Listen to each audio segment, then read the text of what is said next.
C.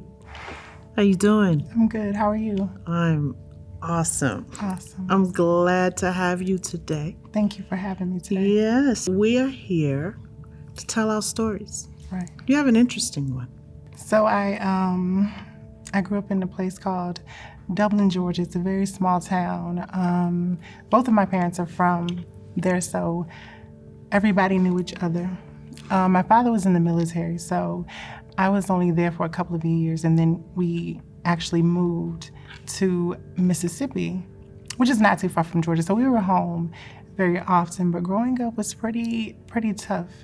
I think around the age of 6, I knew that I was different from the rest of the kindergartners. The rest of the kindergartners, yes. And different in a way that I didn't know how to deal with it. I didn't know what it meant. In that way, being in the family, the only boy. So I was born Cai'lee Stanley, and growing up was pretty hard. It was hard. I knew at the age of 6 that I was different from the other kindergartners. I knew at the age of 6 that me being different was going to come with a lot of backlash. And of course, at the age of 6, I didn't know what it was called or what it meant. But I always feel like when I was younger, I was a lot older than I actually was. So, at 6, did the other kindergartners treat you different? I didn't really get treated different at the age of 6. I think I did my best to kind of hide what I was going through. It wasn't until I was leaving out of elementary school when the bullying and the teasing started to happen. Why? I mean, you were wearing pants to wear, or boy clothes to school, excuse me. I was. And I mean, what made them bully you? Well, it was the way that I carried myself. I was always very flamboyant and very feminine when I was younger. I did my best to hide it, but I mean, if it slipped, then it just slipped. It just slipped. It just slipped, yeah. Like, it just slipped. And I think that's when a lot of people started to catch on and see, okay, wait a minute. Yeah. I spent a lot of time with the elementary girls and not the boys. Okay. And, when they would run from boys, I would run from boys. So I was imitating a lot of things that they were doing. And I think that's what kind of made children assume at that point something was different, or kind of know that something was different. Okay. How did your parents, did they recognize that something was different at 6? At 6, I don't think they did. I think it maybe when I got a little bit older, maybe about 8 or 10, I think they started noticing things. I grew up being asked a lot, or being told a lot, to put bass in your voice, or, why are you walking that way? Men should walk this way, boys should walk this way, boys should sound this way. And so I grew up hearing that a lot. Wow. A lot. And I think my parents, they knew, or they had an idea, but they never actually said anything. I think they were in denial about the entire situation. So I read some of your story, and I saw you was in church. As a lot of us grow up in church, and in the Black church, it's either you live the way we say the Bible says, or you're going straight to hell. No in between. And no in between. No in between. So how did you manage church?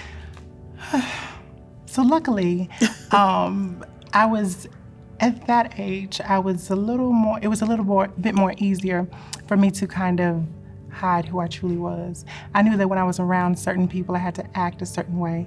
So when I was at church, my father, his sister is actually a preacher, so we went to her church a lot. So I just did my best to kind of just stay still, stay seated in the back, somewhere where no one would really notice that I was there. So to kind of be invisible, so to speak. To be invisible. And to be invisible, yes. Yeah, that's got to be cruel. Very.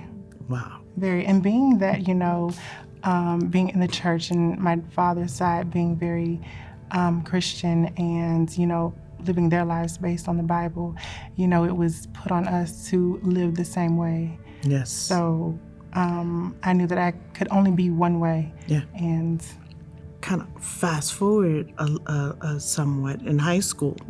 Were you able to take on a little bit more of who you are or were? I wasn't. In high school, it's a totally different crowd. We're all older. We know a little bit more.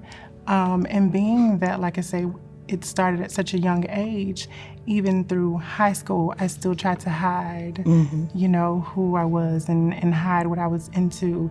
And so by doing that, I once again tried to remain invisible. This is something that, for years, I've always just wanted to be invisible. Well, I know. And not be noticed. I'm sorry. It's okay. I do notice that you say you want to be invisible, but obviously you weren't. I was not. And so I know I was that not. Some of the bullying was probably unbearable at times. Very unbearable. I dealt with, a lot of the same things that I heard growing up. Why do you walk like that? Why do you talk like that?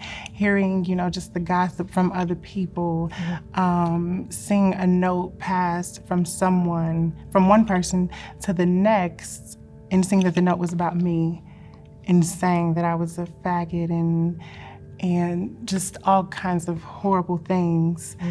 I think that was just one of the most hurtful things. I've been told that I should kill myself because, I'm going to hell anyway, so why not just kill yourself? So high school was a lot harder. It was a lot harder. A lot harder. I'm sure the battle scars are on the inside. They are, yes. But you're beautiful. Thank you. And in your young life, were you comfortable with saying the word transgender? It was more so when I got older. I did my research when I was about 14 or 15, kind of internalized it, but I didn't actually confess it to myself until I was 28. Wow. So in between 14 and 28, you just went along with the flow, with trying to find yourself? I went along with the flow. Ever since I could remember, everything for me was just very natural, as far as being feminine, as far as the way that I talked. Everything just came natural. Everything, what I was interested in, as far as like men and things like that, it just came naturally. I never had an attraction to women. My attraction to women was just, I think she's beautiful as a compliment sort of thing. But as far as the sexual side of it, was never. I was more interested in men, and it just, like I say, came natural.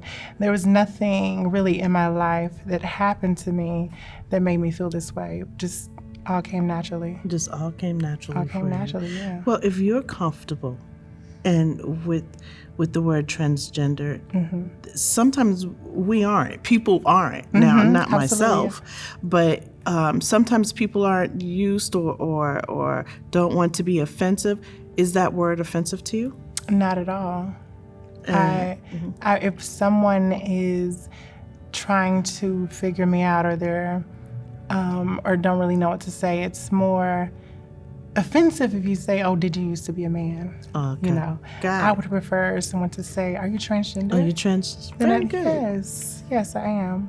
Is there a success story with C?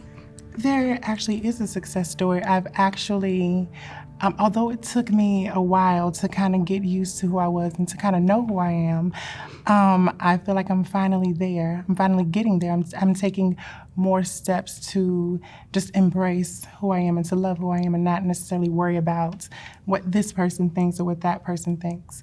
You can either impress a person or you can disappoint them. And either way it goes, I'm just going to be me. Yes.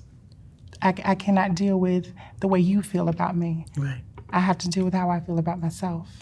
And it took you a minute to get there, C. It took me a minute to get there. I've had these feelings since I was about 6 years old, and here I am now, I'm 30. What would you tell that little 6-year-old little boy if you knew what you knew now? What would you tell that little boy? I would tell him that it's okay to be yourself. You'll deal with a lot growing up, but when you go through things, it makes you stronger. And it's up to you to embrace it and move on, or to hide and let the world eat you up. Eat you up. Yes. Thank you for the encouragement. And hopefully, someone will hear this and be encouraged, and let them know that they're not invisible. Right. Yeah, we appreciate that. We needed those words. However, you do know that this is Confession Box. Yes. Okay, and what we would like for you to do is reach into our confession box. You're going to pull out a word, and you're going to describe it as it is to the story that you just told. Okay? Mm-hmm.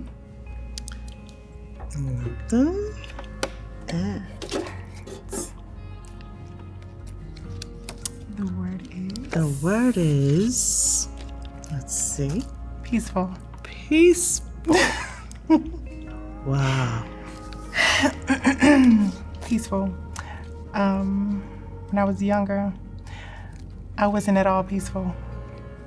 I was going through so much when I was younger that peaceful is the last thing that was in my mind. But now, peaceful has a whole new meaning. Wow. And now I am more peaceful than I was when I was younger and growing up. Wow, which makes for a peaceful life. Absolutely. Peaceful workplace, peaceful Absolutely. Friends, peaceful friends. Family, peaceful all the way around. Absolutely. What a great yourself word. with the right people, yes. Yeah, that's a great word. See, I agree. Yes, thank you so much for being a part of Confession Box. You're welcome. And people are going to want to hear this, and those who need it, they're going to need to hear it. Absolutely. Thanks, C. Thank you, Melony. All right.